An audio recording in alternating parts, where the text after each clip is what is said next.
Malesa. Although same lang naman po sila. Then, ang other tawag po in Spanish na Carwaya ay ang Chiles. So, pasok po tayo sa loob.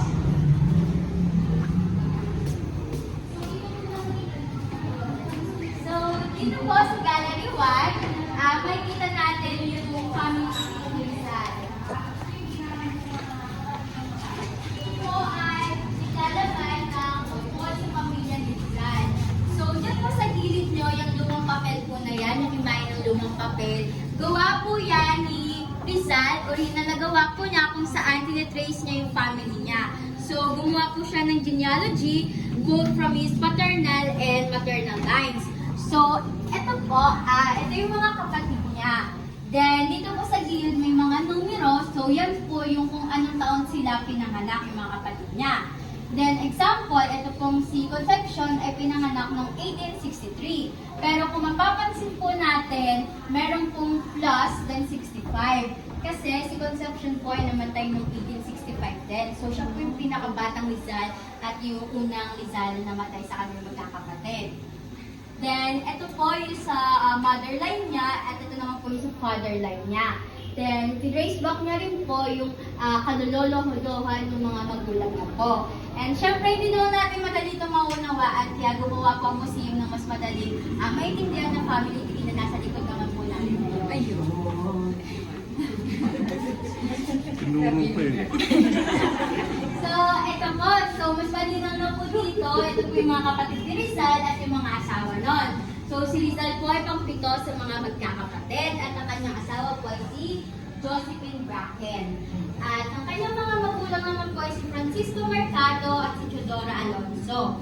At kung mapapansin nyo, i-trace back natin ulit yung mga magulang niya, yung sa mga great-grandfathers niya, makikita natin na may Chinese bloodline si Rizal. So, ito po si Domingo Lampo. Si Domingo Lampo po ay isang Chinese na nakikipagkakalakalan sa Piña noon.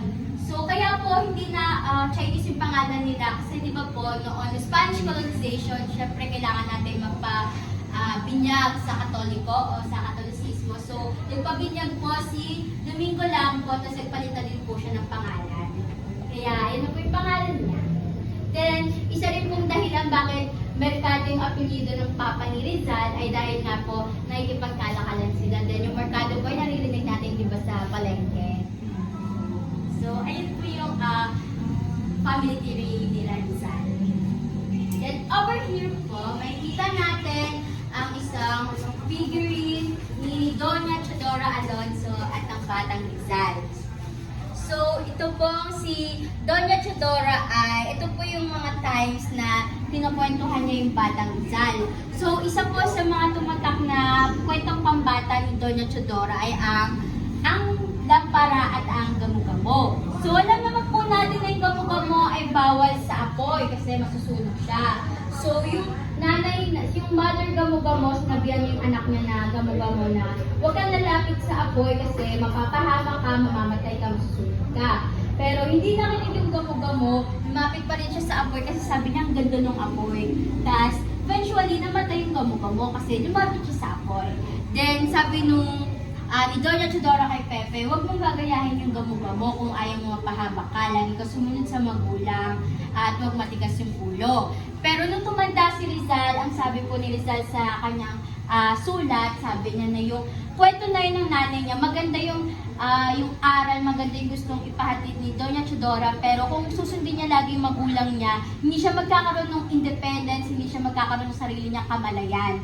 At sabi din po ng ilang mga historian, kung sumunod lang lagi si Rizal sa magulang niya, wala po tayong bayani ngayon. Kasi si Rizal naging bayani po siya kasi sinunod niya yung sarili niya, yung mga prinsipyo niya, at pinayabong yung ideya niya. So, yun po yung kwento nung lampara at gamo-gamo. So, dito po tayo, pasok po tayo.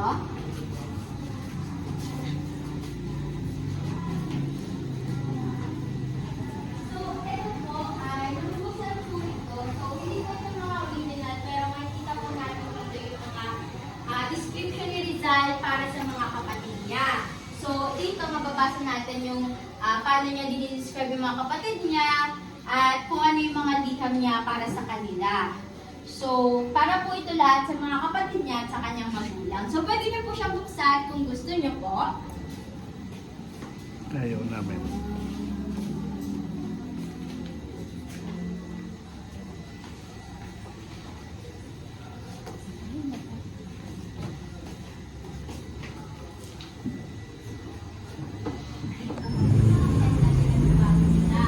At after maging hasyenda ng Kalambag, pumunta siya sa pagmamayari ng mga pari o Dominican friars. So, anong ginawa ng mga Dominican friars sa lupa ng Kalambag? Pinarentahan po nila, kaya yung pamilya ng Rizal, isa po sila sa nagrenta at nagpatayo po sila ng bayan ito. Then, aside po sa lupa na ito, may mga ilang lupa din po sila kung saan ginawa po naman po nila itong sakahan. Pero, unfortunately, yung asyenda de Calambao, tumaas yung presyo ng renta, tapos nagka-problema po sa economic ng Pilipinas, kaya yung palayan ng mga Rizal parang bumaba yung worth, yung value niya, nag-iisa. So, ayaw po ng mga Rizal sa sistema ng simbahan, kaya nakipaglaban sila, pero syempre hindi sila nanalo, napilitan silang umalis sa Calamba dahil sa alitan nila between sa simbahan. Then, alam niyo po ba na yung pangyayaring iyon ay isa sa mga dahilan o lumubog sa ideya ni Rizal? Kasi yung pangyayari po dito ay parang first-hand experience niya sa injustice ng simbahan. Kaya mas lalo pong kumigting yung will niya para ipaglaban yung bayan niya against sa mga ganitong klaseng injustices.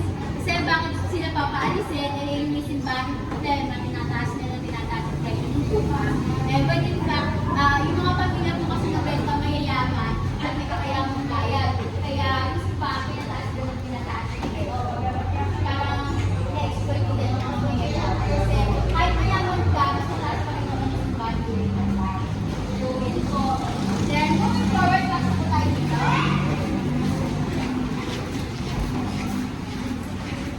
So, kanina po nabanggit ko, di ba, na isang malawak na lupay na lang dati to kasi pinagiba na yung bayan ng mga Rizal noong 90s. So, nung itatayo nga yung bayan na to, they have to excavate the lupa. Tapos, isa sa mga nagtagpuan nila sa lupa na yun, nag-excavate sila, ay ito, a grinder. So, gawa po yun sa bato, mabigat po siya, at ginagamit po rin po ito para sa sugar, para yung hidden sugar. So, ito po yung isa sa mga original na makikita natin dito sa loob ng bahay ni Rizal. Tapos, dito naman po ay ang koneksyon ni Rizal sa bawat bayan ng Laguna. Isang halimbawa po ay ang Binyan. So, dahil ang Binyan po kasi dati ay ang trading center ng South Luzon. Kaya, dito po inanganak si Francisco Mercado, tapos dito rin po siya nag-aral. So, kada bayan ng Rizal, may connection po siya mula sa libro niya or sa mga kaanak niya. So, ito po yun. Tapos, dito po tayo.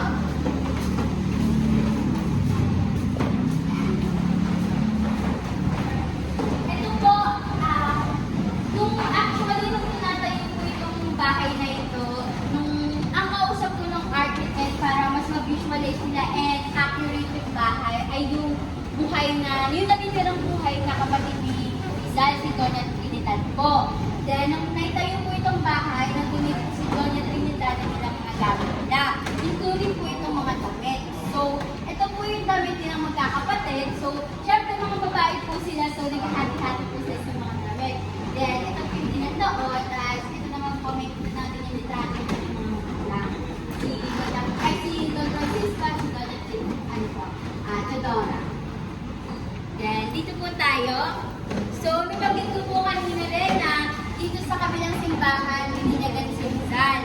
So, ito po yung dati yung tsura ng simbahan. So, dati po kasi, around 80s na sumunod simbahan. Kaya bago na po yung tsura niya, pero yung tsura na yung tsura. Ang nakikita po natin ngayon siya, kasalukuyan ay yung bago at mas pinalaki yung simbahan. Then, kung titignan natin mabuti dito, yung scene ng Kalamba dati, may hint pa rin ng kabuyaw dahil na parte sila dati ng kabuyaw. Tapos ito pong maliit na litrato, isa po ito, lumang litrato na pinapakita yung simbahan at yung bahay ni Rizal, ito po yung dito. Tapos So, dati po wala tayong ganon. So, isa lang po siyang blanco plaza talaga. So, nandito po yun. So, noong dati kasi parang sa privilege na magkaroon ng bahay sa tabi ng simbahan. So, it's an indicator na mayaman kayo. So, yung mga Rizal po, makikita natin na mataas yung antas nila sa mataas yung social status nila kasi nasa tabi sila ng simbahan. Ang yung sarili mo silang balon. Kasi usually yung mga pamilya, kapag gusto nila ng tubig, mag-iinig sila mula sa mga ilog o dun sa Laguna de Bay. And speaking of the Laguna de Bay po, ito po ang Laguna de Bay. Ang basa po ay Laguna de Bay at hindi Laguna de Bay. Yan. Dapat alam niyo po ba na noong pinagpupuntis po ni Doña Flora si Rizal, namangha po sila dito sa Laguna de Bay. Tapos bumili po siya dun sa Berhena Antipolo na mapamitas na kung nailabas si Rizal niya ating kanyang anak sa Berhena Antipolo. Kaya dito po sa loob ng simbahan, makikita natin yung family Berhena Antipolo. Siya po yung sa mga saint po dito na nasa mga nag-aalala. At ito po, ang Mount Makiling. So, lahat po na nakikita ng kanin dito, lahat po na nakadisplay dito ay mayroong malaking parte sa buhay ng Rizal. At including po ang Bundok Makiling. So, yung Bundok Makiling po, kapag walang ilan, hindi nakabog, actually natatanong po siya dito sa bahay ng Rizal. Kahit po na sa simbahan, natatanong natin yung mga Makiling. So, ito yung Mount Makiling, pinakit po siya ni Rizal. With the hopes of na makita si Maria Makiling. Pero syempre, hindi niya nakita si Maria Makiling kasi kinukulat si Maria Makiling. And instead, ang nakita po niya ay ang mga iba't-ibang ibon. Si Mario Ito nakita. ay ilan sa mga ibon sa kanyang alaala. So, nililista niya po yung mga nakikita niya sa Bundok Makiling, yung mga halaman at mga hayop. So, ito po yung mga ibon mula sa kanyang tala. At kung titignan po natin dito, ito po yung kapaligiran niya, tapos magdadawag lang po tayo ngayon sa mga personal na buhay ni Rizal. So, dito po, ito po ay tinatawag natin sa Patilla. Regalo po ito ng kanyang unang kasintahan na si Leonor Rivera. So, sa Patilla po, ito po yung cover ng sapatos na pinagdal mo natin yung sole. Ito po nga nasa ilalim. So, ayan po, pinlat na lang po namin siya para makita po yung design ng sapatos. So, silipin nyo na lang din po yung mga embroidery na Patilla. Ayan po.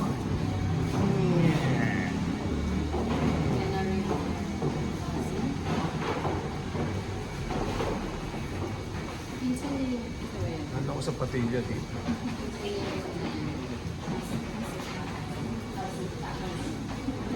So, ito naman po yung mga kung saan nag-aral si Rizal.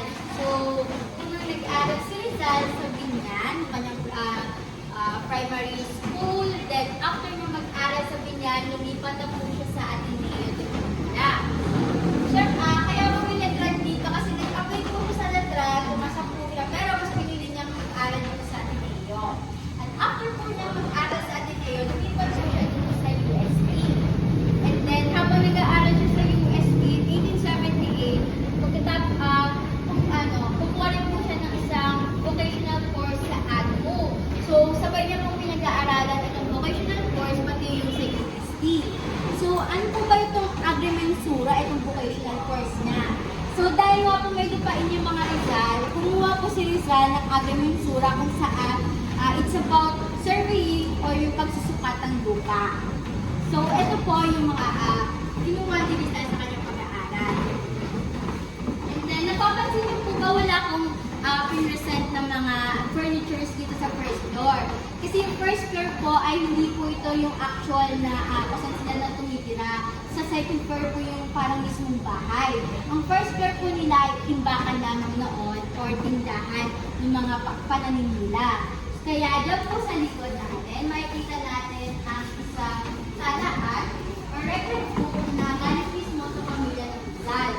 So, dito po makikita natin yung araw, tapos yung benta nila, at yung tubo. Kaya pag binasa po natin, makikita natin na halimbawa po ay Martes, Miyerkules, Sabado. Kasi nire-record nila yung mga tinda nila, yung kita nila. So galing po ito sa pamilya ng Rizal. Yes, original po siya.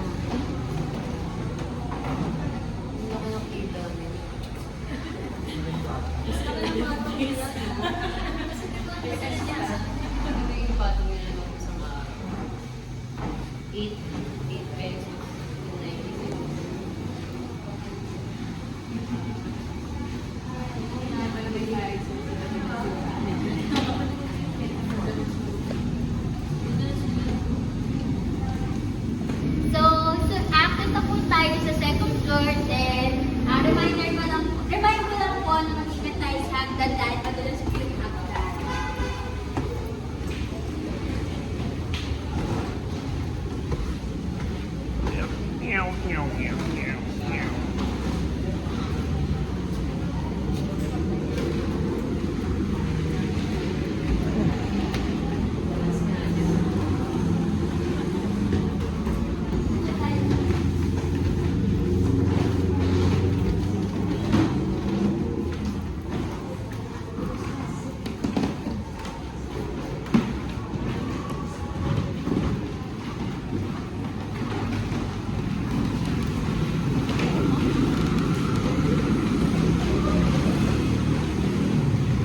Dito po tayo sa loob.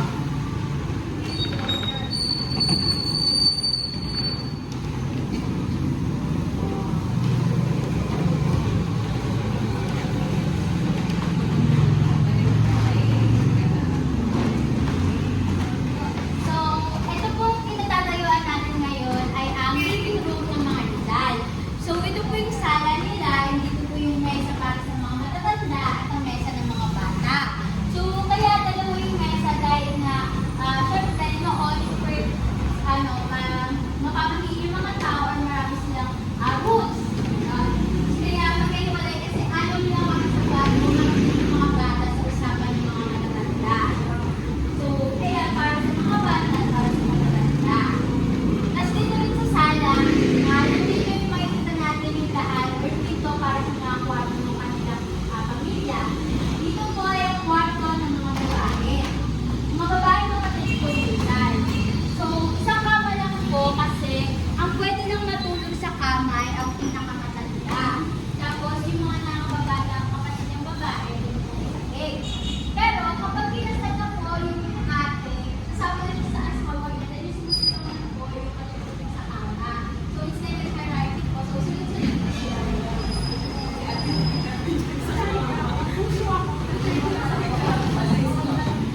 Ayan, tapos nakikita rin po natin yung sewing machine. It's an original din po as per the sources and dahil din po siya kinador na tintal.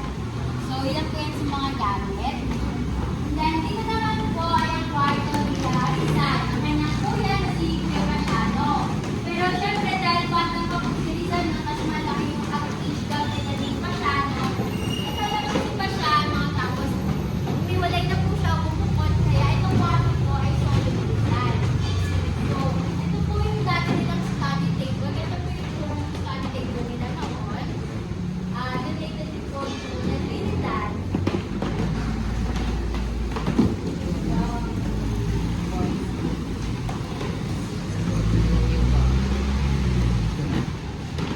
And right beside the room of Rizal is his, yung kanyang parents' room. Ano po? Kwarto ng kanyang mga magulang. So, magkatabi po yung magulang sa si Rizal. So, yung furniture po dito, hindi po sila mga original. Nung natayo po yung bahay, syempre, kailangan po ng mga displays. So, bumili po yung museum mula sa Bilibid Prison. So, sa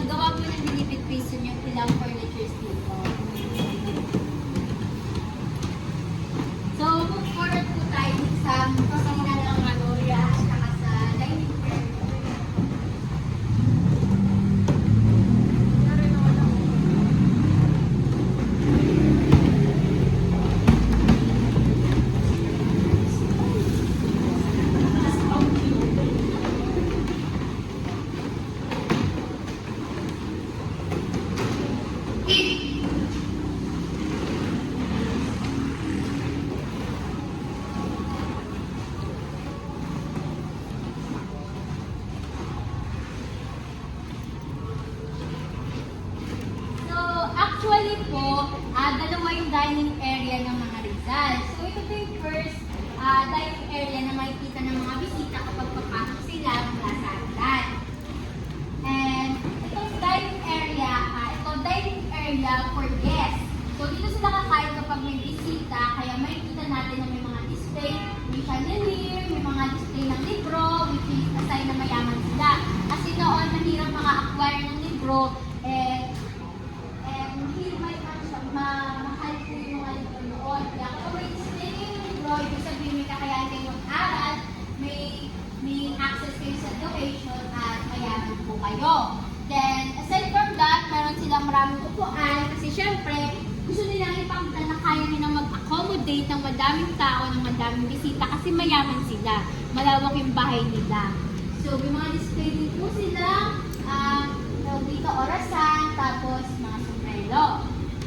Tapos ito pong mga upuan na to, kapag yung bisita po nila may dalang buhay na manok, dito po ilalagyan. So, kung sa mga bahay na may ganito rin po kayong upuan, mapapansin po natin na itong pinto ng upuan, paloob lang siya pwede buksan, bawal siyang palabas, diba? Kasi dyan po ilalagay yung manok, tapos para hindi makatakas yung manok, hindi siya pwede buksan ng palabas. So, kapag mo yung makalat yung manok, papasok mo natin yung kamay mo, kasi dito manok. So, yun po yung purpose ng dadayin dito sa ilalim ng mga upuan. Yun yung manok. So, parang ano po ito, yung mga gamit po dito, it's like to show na may mayabang po sila. May mayabang sila sa mga bisita nila. So, kapag wala na silang bisita, syempre hindi sila kakain po nila para siguro ma-preserve nila or maayos lagi tignan to, hindi sa biglang magkabisita.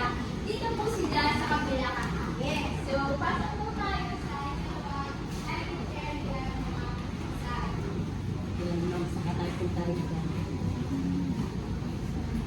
Bebe, tingnan. Ay, bebe.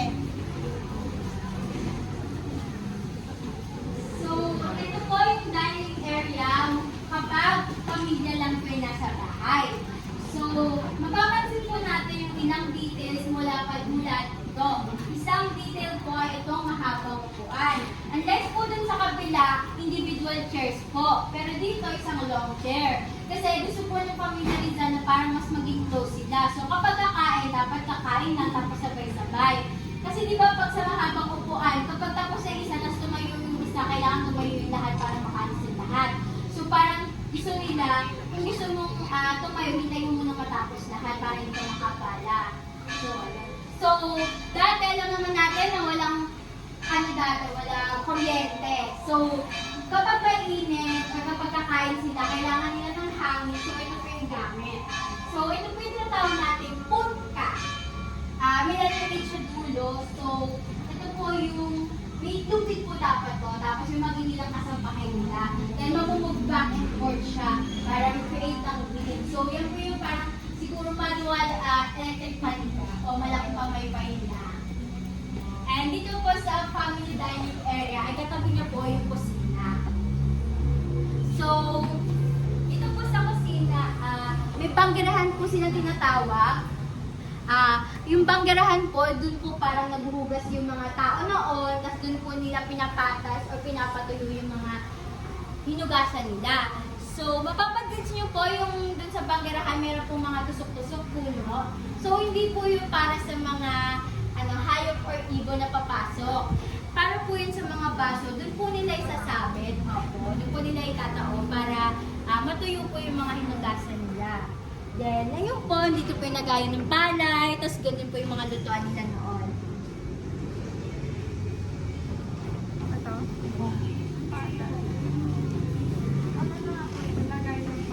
Opo, or bigas nila. Oo, anak.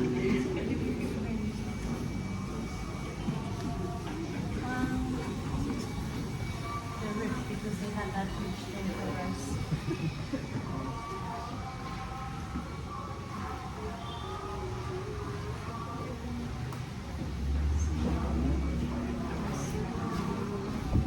Then, lalabas na po tayo sa bahay. Dito po tayo sa azotea o yung terrace na Pamilya Rizal.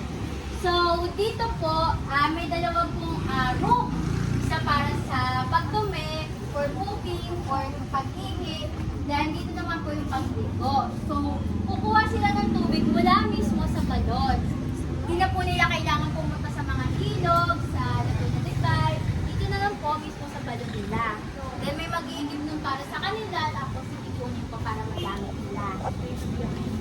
So, dito rin po, alam niyo po ba na may yaya dati si Rizal, may nani siya, may nagbabantay sa kanya. Tapos tuwing gabi, dito po siya kinukwentuhan lagi. So, nakatambay po sila lagi dito ng yaya niya din. Kinukwentuhan siya ng mga nakakatakot na kwento. So, dati matatakotin po si Rizal, pero later on, kasi ang dami na kinuwento ng yaya niya, kaya ang yaya niya maglakad-lakad lagi. Kasi gusto niyang i-face yung fears niya. So, yung nagkukwento sa kanya dati ng mga nakakatakot, hindi niya sumasama sa kanya para mawala yung takot niya. So, dito po sila nagkukwentuhan dati. Then, dito po tayo, mag-move forward na po tayo sa Gallery 5 and 6. Pwede po ako.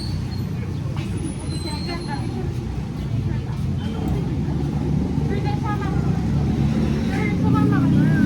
Shared ko po kayo.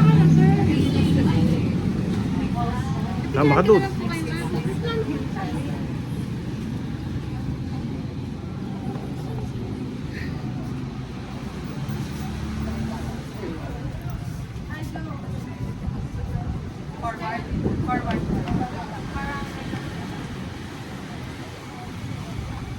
One, two, three. One, two, three.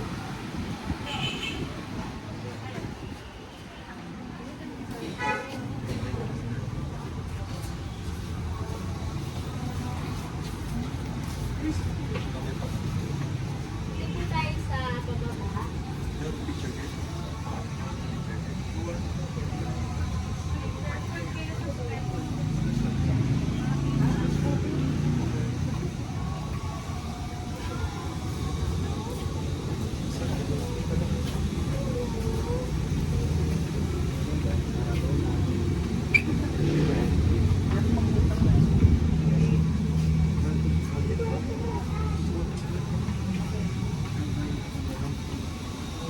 Kaya duffel bag na yun.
Kung sa bahay, kung dun sa loob ng bahay na rin ng mga Rizal, nakilala natin yung kabataan ni Rizal, yung buhay niya bago siya maging bayani. Nakilala mo na dun sa bahay, nakilala natin siya bilang si Pepe.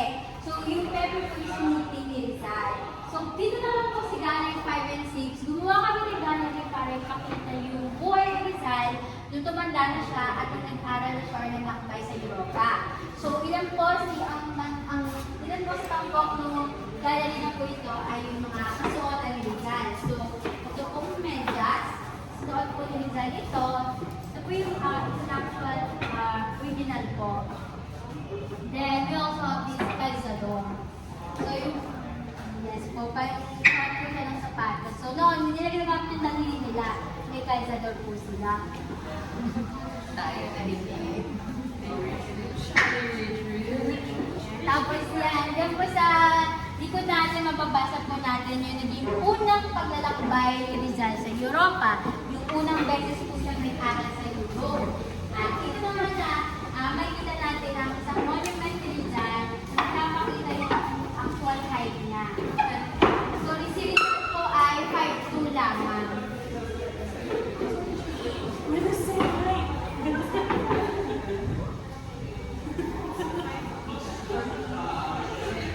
Malaki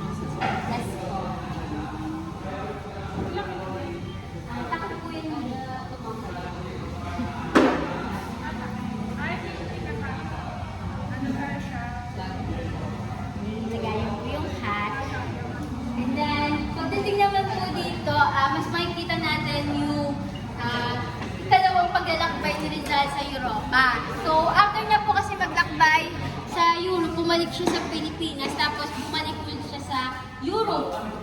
At dito po, makikita natin yung ilan sa litrato niya. Mga litrato po ni Rizal habang siya ay nasa Europa.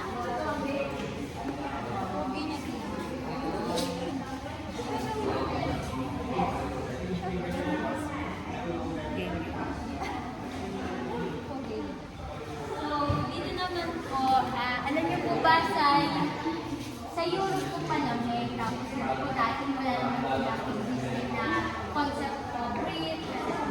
So, ito po yung itsura niyo. Ito po yung isa sa original na Rizal. So, ito po yung loob na natin.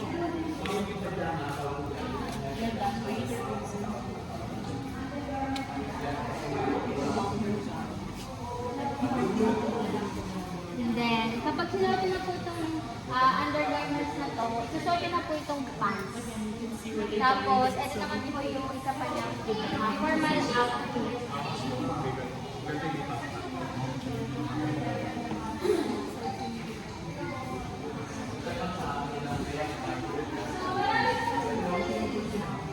Pero, hindi po ako mga napapagay ito. Kunwari ka sa amin So, ito po yung aking cover ng Noel Andre. Yung Elton Series po, actually wala siyang cover nung na-publish siya. Wala po siyang cover. Pero nilagyan po ng mukha ng Bumbunsa kasi yung dedication page ni Rizal po ay nakalagay na inaalay niya nilagay po ni Rizal na para sa tatlong parang martyr. Kaya later on, yung mga publication house po, publishing house, mukha po ng Bumbunsa yung ilalagay nila para sa cover. Then, ayan naman po, annotations ni Rizal sa isang gawa na naglakbay dito sa Pilipinas. So, may naglakbay po kasi dati sa Pilipinas na foreign dayuhan, tapos dinescribe yung Pilipinas, then binasa ni Rizal, sabi niya, puro biases. So, halimbawa, ang ginawa niya, naglagay siya ng annotations or footnotes, ganyan, footnotes po, kung saan parang kinakalaban niya or sinusuportahan niya yung bilang statement. Kasi parang sabi niya, dapat yung mga ganyang travel books, dapat may statements din ng mga Pilipino din para mapakita kung totoo ba yun or bias lang po ba yung mga sinasabi ng naglakbay dito sa nilagay niya sa travel book. Then, over here, makikita naman po natin yung mga coins kung saan nakalagay yung mukha ni Rizal.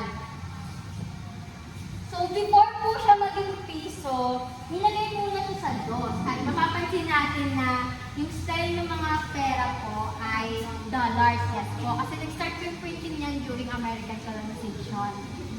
Then, ayun po, nagsimula siya sa dos, pero later on, ginawa siyang piso. Kasi gusto ng gobyerno na ng gobyerno po na mas makilala si Rizal. And piso po kasi sobrang pinaka-accessible. Kaya siyang makuha ng mga mahirap, ng mayayaman, and with this, madaling makikilala si Rizal. Kaya nasa piso na po siya. Then, dito naman po mga commemorative coins na lang po and medals na may mukha ni Rizal. Collections po ng museum. Then, dito po tayo. So, ito po ay isang 3D printed Rizal monument. This is a replica po ng original, and yung original po ay nasa Taguig, Bagong Bayan, yun po sa Bikutan. At dito po, ang pinapakita na lang po ng monument na to ay yung buhay ni Rizal sa Dapitan. So, nung nahuli po kasi si Rizal, pinatapon siya sa Dapitan, tapos dun po siya nakalagi na 2 taon, ay 4 na taon po. Dun po siya namalagi ng 4 na taon kung saan nagturo siya sa mga bata, bumili siya ng lupa niya, tapos dito niya nakilala yung asawa niya na si Joseph Bahen. Tapos aside po sa pagtuturo sa mga bata, dahil scientist din po si Rizal, nakadiscover siya ng iba't ibang insekto. So isang halimbawa po ay ito, flying lizard.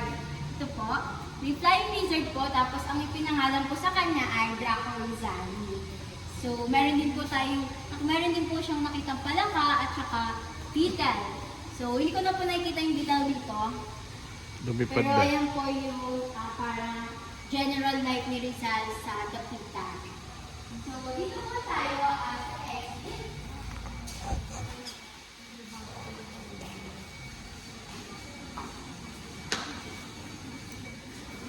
So, dito po pala bago tayo lumabas ng gallery packages, makikita natin yung iba't ibang paper design sa iba-ibang dokumento.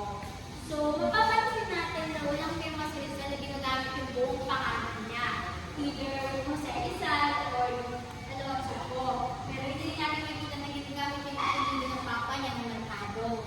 Tapos dito sa taas makikita natin yung mga pen names or alias ni Rizal sa mga dokumento din. So, ito po yung muling bahagi ng Gallery 5 and 6. So far po ba may questions po tayo or meron po? So, iba-iba po yung firma kasi iba-iba po yung panahon nito. Tsaka alam naman po natin na may tinataguan si Rizal noon. So, kailangan po hindi siya maging parang traceable. Pero at the same time, since official documents po, kailangan may pangalan niya. So, iba-iba po. Though minsan po sa ilang documents, consistent yung firma niya. For example, sa mga letters niya, sa pamilya niya, consistent yung type of firma niya. Kasi sa ibang documents po, kunwari for school purposes, specific lang din po yung firma niya. So, ganun po siya. So, how about the others? Kung may question din po ba? So, mukhang wala na po. So, mag-move forward na po tayo sa last part ng tour, which is yung Bay Kubo and yung puntod po ng magulang ni Rizal. So, dito po tayo.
Tanong.